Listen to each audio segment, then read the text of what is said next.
ইউনুস সব পালাইয়া গেছে, এই যে কথাটা বলতেছেন, দেশে ছিল বিদেশে পালাইয়া গেছে, ঠিক আছে, আর আসবেন বা আর আসবে, দেশে আসলেও কিন্তু উনি পলাতক। উনার নামে যখন 6টা 7টা মামলা ছিল, শেখ হাসিনা সরকার করছিল, তখন উনি বুক ফোলায় কিন্তু পুলিশ ছাড়া রাস্তা দিয়ে হাইটে যেতে পারছে, তার সাথে কোনো সিকিউরিটি লাগে নাই। আর সমস্ত মানুষ তাকায় রয়েছে ইউনুস সাহেবকে এত এই বৈশাখ মাসের রোদের মধ্যে 6 তলা 7 তলায় লিফট ছাড়া তুলতেছে। হাসিনা সরকার সবচেয়ে বড় ফেসিস্ট, সেইটা ছিল তার। কিন্তু এখন যদি তার সাথে 200 পুলিশও দেয়, উনি কিন্তু ঢাকার রাস্তায় হাঁটতে পারবেন না। উনি আসলেই ঢাকায় থাকলেও, বাংলাদেশে থাকলেও উনি পলাতক, ওনাকে পলাতকই থাকতো। বাইরে গিয়া বরং উনি ফ্রি হাঁটতে পারবো, ফ্রি চলতে পারবো, বাংলাদেশে থাকলে উনি রিয়েলি পলাতক। তো সেই জায়গাতে অন্য যারা আছে, এই যে আসিফ নজরুলের কথা খালি বলতেছে, বয়স আমার অনেক ছোট, আমি যেদিন আইএ পাস করছি, আইএসসি পাস করছি, সেই দিন তার জন্ম হয়েছে, অনেক ছোট আমার। আমি মনে করতাম বুঝি অনেক জ্ঞানী, উনি অনেক আইন জানে, আদালত জানে, কিন্তু আমার কাছে মনে হয়েছে কি কারণে যেন আমি সবসময় বলি, তার পূর্বপুরুষের সঙ্গে বোধ হয় খন্দকার মুস্তাকের বাড়ি তো কুমিল্লা কাছাকাছি, খন্দকার মুস্তাকের দেখা হয়েছিল। এই দুর্বুদ্ধির মানুষগুলা, কুটবুদ্ধির মানুষগুলা, আমার অতি চালাক মানুষগুলাকে আমার পছন্দ হয় না। যে ক্ষমতায় যাওয়ার আগে বলে আমি যদি একবার ক্ষমতা পাইতাম তাইলে দেশটারে বেহেশত বানায় দিতাম, আর ক্ষমতায় যখন গেছে, ক্ষমতা পাইছে, তখন দেশটাকে জাহান্নাম বানাইছে।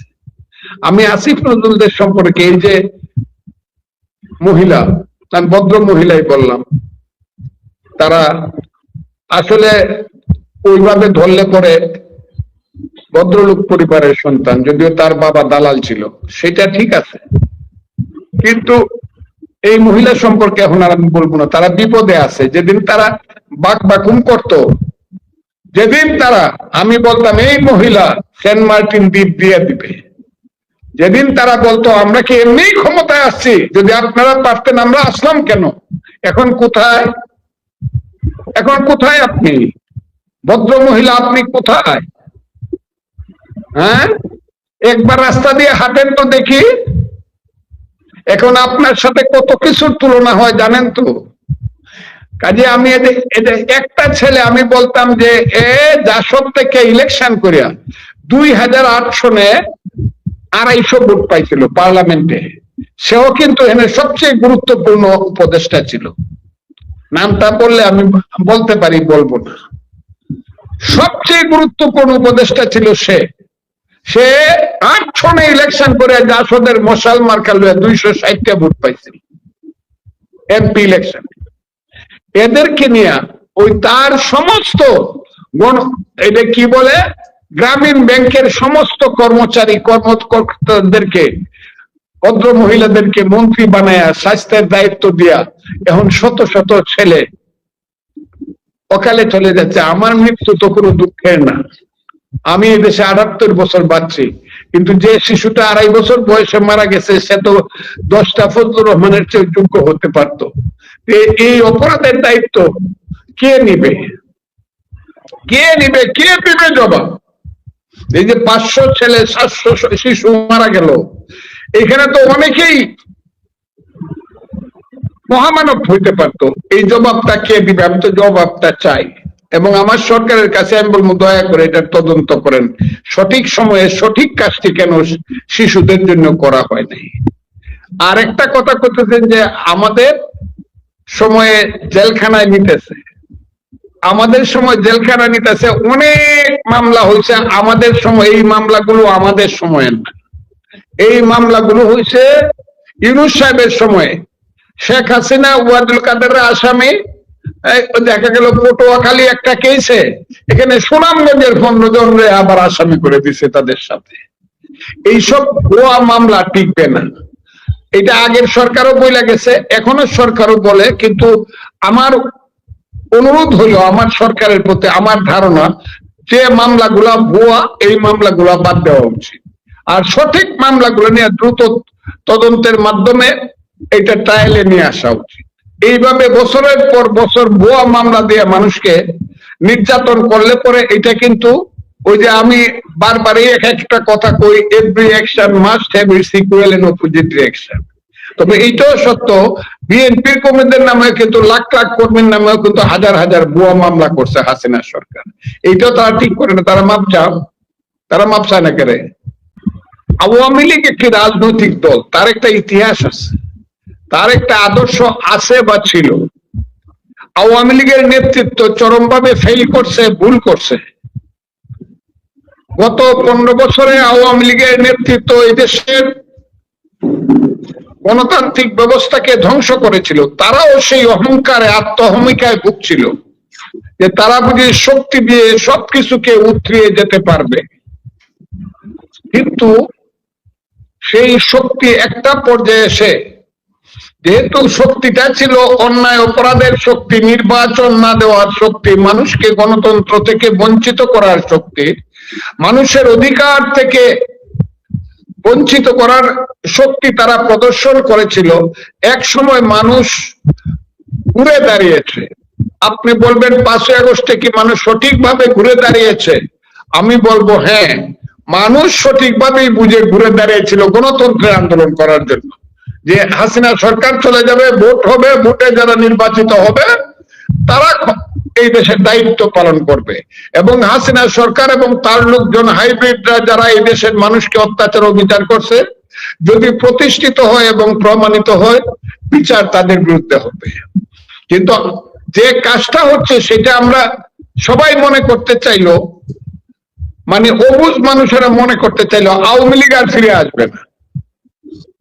It is not a fact, Awami League ফিরে আসবে। যখনই আপনি মুক্তিযুদ্ধের কথা বলবেন, আওয়ামী লীগের নেতৃত্বের ভুল আছে, তাদেরকে, তারা হয়তো বা পলিটিক্সে কোনোদিন আসতে পারবে না, কিন্তু মুক্তিযুদ্ধের পক্ষে যারা কাজ করবে সেই ফুল দাঁড়াবে। এখানে কিন্তু একটা গ্যাপ আছে, গ্যাপটা কিন্তু গত ইলেকশনেও ছিল। আমি এমন কথা বলি যে কথাটা 2 দিন পরে সবাই বলবে, এখন সবাই বলবে ফজলুর রহমান বললো কি। গ্যাপটা কি জানেন? আমরা কিন্তু আমাদের মনের অজান্তে আমরা কিন্তু স্বাধীনতা বিরোধী শক্তিকে এই দেশে আমাদের সেকেন্ড পাওয়ার করে দিচ্ছি। ইলেকশন করতেছি আমরা, মনে করেন ঢাকা আইনজীবী সমিতিতে অথবা সুপ্রিম কোর্ট বারে ইলেকশন করতেছি, আমরা কাউকে ইলেকশন করতে দেই নাই, আমরা জামাতে ইলেকশন করতেছি। কাজে আমরা যদি প্রথম হই, হ্যাঁ তাও হচ্ছে, কিন্তু সেকেন্ড হবে জামাত, মধ্যে তো কেউ নাই। কিন্তু আমরা যদি কোনোদিন ফেল করে যাই, তাইলে কিন্তু যাকে এখন সেকেন্ড বানাচ্ছি আমরা অজান্তে, তারা কিন্তু ফার্স্ট হয়ে যাবে। তখন কিন্তু 7 দশে 70 বছরও কিন্তু আমরা কাইন্ডার পথ ফুরাইব না জামাত একবার ক্ষমতায় আসলে। কারণ এরা হলো পৃথিবীর সবচেয়ে নিকৃষ্টতম মুনাফিক অপশক্তি। জামাত পৃথিবীর সবচেয়ে নিকৃষ্টতম মুনাফিক অপশক্তি। এরা যদি একবার ক্ষমতা আসতে পারে, মাসে যা করছে 90 বছর তারা এটা করে ছাড়বে। কাজে আমি সবাইকে সাবধান হতে বলি জামাত এবং স্বাধীনতা বিরোধী শক্তি সম্পর্কে, এবং এইসব এই বাটপার, চিটার, অসভ্য, অভদ্র, অন্যায়কারী, টাকা লুণ্ঠনকারী এইসব ছেলে পেলেদের সম্পর্কে আমি সবাইকে সাবধান হইতে বলি। আমি বলতে চাই যে এই দেশে ধরেন এমপি ইলেকশন গেছে গা, সেকেন্ড পার্টি কোনটা? 33% ভোট পাইছে জামাত জোট। আমি কিন্তু এটা বলছি, পার্লামেন্টেই বলছি। আমি আমাদের নেতা জনাব তারেক রহমান সাহেবের সামনে, পার্লামেন্টে 18 কোটি মানুষের সামনে বলছি, যদি আওয়ামী লীগ থাকতো অথবা আওয়ামী লীগ না হইয়া মধ্যে একটা শক্তি যদি ইলেকশন করতে পারতো, জামাত কি 33% ভোট পাইতো? এখন কিন্তু জামাত 33% ভোট পাইছে। যে জামাতের ভোট ছিল 6%, সেটাকে কিন্তু আমরা ইচ্ছা করে তাদেরকে 33% দিছি। এই শক্তিতেই এখন জামাতের আমির বলে হাসিনাকে ফেলতে 36 দিন লাগছে, তারেক রহমান 36 ঘন্টার মধ্যে পালায়া যায়। গোলাম পারওয়াররা এই কথা বলতে সাহস পায় কেন? তারা দেখতেছে বাবা আমরা তো 70টা সিট পাইয়া ফেলছি, আর বাচ্চা কাচ্চাকে নিয়ে 76টা সিট আমরা পাইয়া ফেলছি, পার্লামেন্ট সিট। কাজে আমরা ইচ্ছা করলেই ফেলে দিতে পারবো। কিন্তু এই ভোটটা যদি তৃতীয় শক্তি থাকতো, তাইলে জামাত কিন্তু ওই 10 বা 15-র মধ্যে আটকে যেত। এই জায়গাতে কিন্তু আমার মনে হচ্ছে একটা মস্ত বড় গেপ থেকে যাচ্ছে রাজনীতির। আমরা ইচ্ছাকৃতভাবে অপশক্তিকে এইখানে সুযোগ করে দিচ্ছি কিনা, এটা আমার মনে কিন্তু প্রশ্ন আছে। যেমন ধরেন ঢাকা সিটি কর্পোরেশনের ইলেকশন,